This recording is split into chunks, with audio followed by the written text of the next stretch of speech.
በእግዚአብሔር ፊት ደግሞ በቅንነት ያልኖሩ ደግሞ ቅዱሳን ያልሆኑ ደግሞ ሞታቸው በእግዚአብሔር ዘንድ ምንድን ነው? የተዋረደ ነው ማለት ነው። እና ይህንን ነው ቅድም በራእይ አባ ኪሮስ ጌታን ገልጦ ሲያናገራቸው ማንን ማየት ምን ትፈልጋለህ ሲላቸው ዳዊት የሚባለውን ንጉሥ ማየት እፈልጋለሁ አለ አባ ኪሮስ። እስራኤልን 40 ዘመን የመራ እግዚአብሔርን በመዝሙሩ ያገለገለ 7 ሀብተ ጸጋ ያለው 7 አይነት ስጦታዎች ያለው በበገናው በመሰንቆው በደዌ ዳኛ በአልጋ ቁራኛ የተያዘውን የሚፈውሰውን ንጉሥ ዳዊትን ማየት ይፈልጋል። በ12 ዓመቱ በብላቴናነቱ በእስራኤል ላይ የነገሰውን ዳዊትን ማየት ይፈልጋለሁ በራእዩ። ከዛ ወዲያው መላእክቱ ዳዊትን አመጡት። ይህ እየሆነ ያለው በአጸደ ሥጋ ነው በአጸደ ነፍስ ነው? በአጸደ ሥጋ በአጸደ ነፍስ? በአጸደ ነፍስ። መላእክት ዳዊትን በአጸደ ነፍስ አመጡት ወደ አባ ኪሮስ በራእይ ማለት ነው። ዳዊት በገናውን ይዞ መሰንቆን እያስተካከለ ከመዝሙር ማለት 150 መዝሙር የትኛውን ልዘምርልህ? ዳዊት ስንት ነው? ስንት መዝሙር አለ ላይ? 150 ከ150 ዳዊት የልብ ቅንነት ይባል የለም? አይ እኔ ምን አውቃለሁ ጌታዬ ኢየሱስ ክርስቶስ ያዘዘህን ዘምርልኛል። እዛ ዳዊት መሰንቆ አምጥቶ አለ የቅዱሳኑ ሞት በእግዚአብሔር ዘንድ የከበረ ነው ብሎ ዘመረ ማለት ነው። መዝሙር 116 5 ላይ ገብታችሁ እንግዲህ እግዚአብሔርን በነፍስ በሥጋ ደስ ያሰኙ ሰዎች ሞታቸው ያማረ።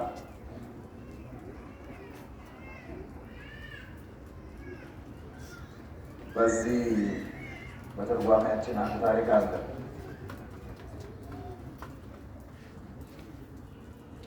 እጁ ከምጽዋት አንደበቱ ከምስጋና ልቡናው ከቅንነት እግሩ ወደ ቤተ እግዚአብሔር ወደ እግዚአብሔር ቤት ከመሄድ ዓይኑ መጽሐፍትን ከመመልከት ውሎና ዳሩ እግዚአብሔር በሚወደው ይኖር የነበረ እንደሆነ ነፍሱ መላእክተ ብርሃን ይቀበሏታል። ወተፈልጠት ነፍሰ አባ ኪሮስ ዘእንበለ ፀሐይ ያለ የአባ ኪሮስ ነፍስ ፀሐይ ድካም ሳይኖርባት ተለየች ያለው በእግዚአብሔር ዘንድ የከበረ ሰው ሲሞት ነፍስ ከሥጋው ሲለይ የብርሃን መላእክት ያጅቡታል።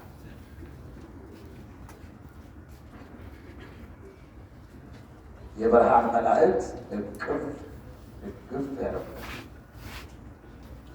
በማን ፊት የከበረ? በማን ፊት የከበረ? እሱ ሲሞት ሞታላችሁ አልሞት? በመጀመሪያ እዚህ ላይ እንግባባ። አልሞትም ወይስ ሞተ? ሞታላችሁ?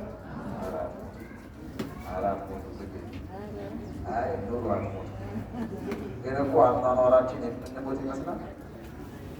ይመስላል አይመስልም?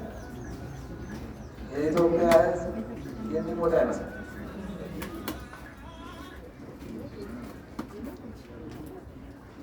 ሞታለን አልሞትም ነው ቀዝቀዝ አላችሁ አላማናችሁበትም። ትሞታላችሁ።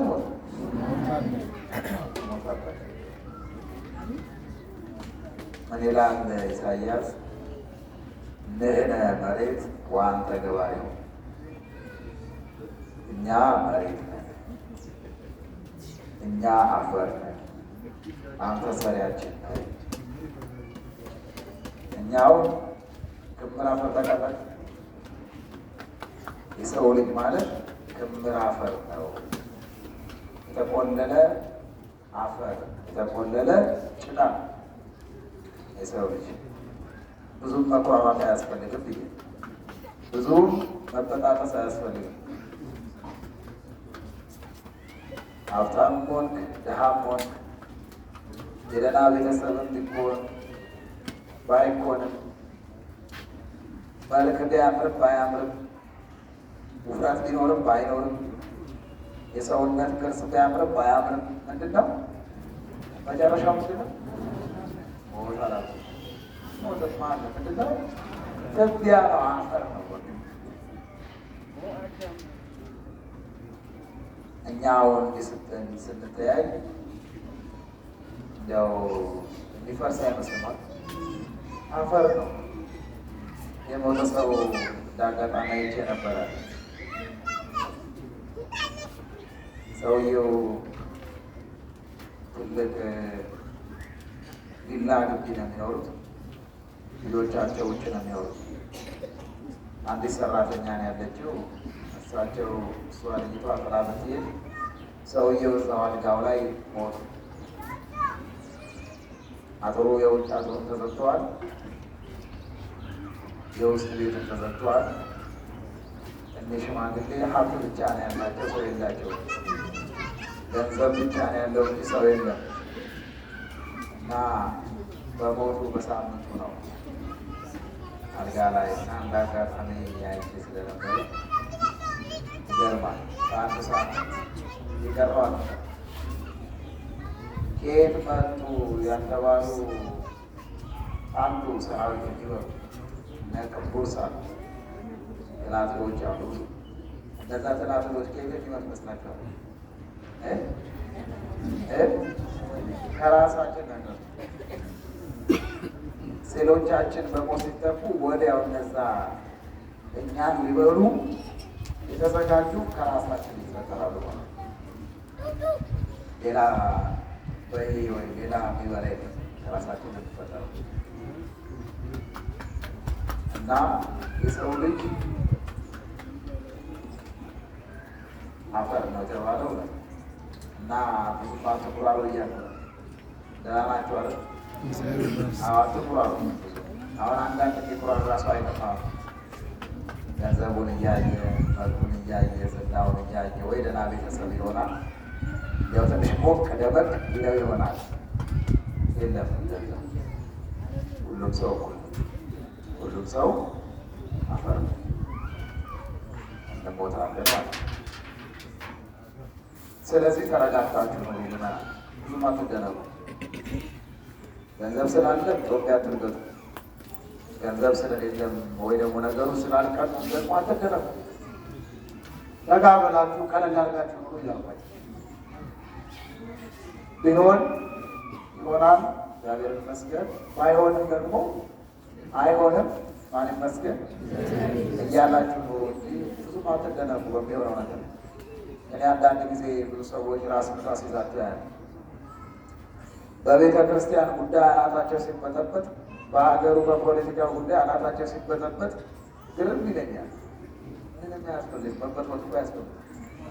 የራስን ሕይወት ጠብቆ ረጋ ብሎ መኖር አይደለም።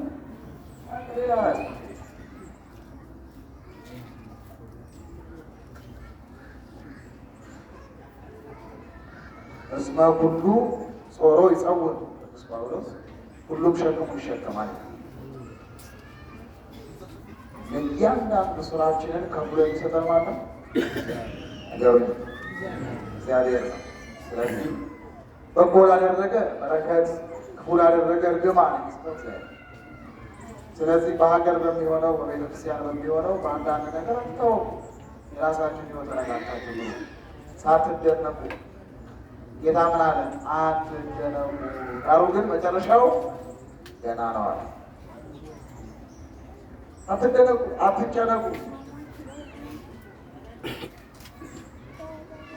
ገና ነው ብሎ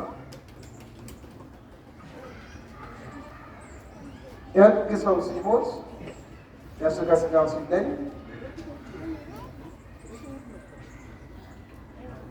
የብርሃን መላእክት ያጅቡታል፣ እቅፍ ድግፍ ያደርጉታል። አስጨነቋችሁ መሰለኝ። ከዚህ ርዕስ ነው አይቅር። ሌላ ደስ የሚል ነገር ወንጌል አስተምራለሁ። አይቅር አልነበራችሁትም እናንተ። አይቅር ተጨነቃችሁ እኮ በስመ አብ።